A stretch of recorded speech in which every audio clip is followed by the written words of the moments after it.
जाथे। आवो संगी आवो संगवारी, मिलके रास रचाबो, गौरी कृपा धुमाल ग्रुप संग नाचबो और नचाबो।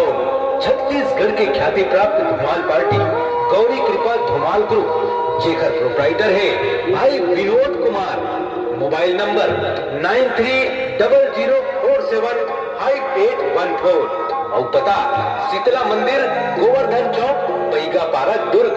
तो चलो संगी अब कर लेवो तैयारी, काबर की अब है गौरी कृपा के बारी।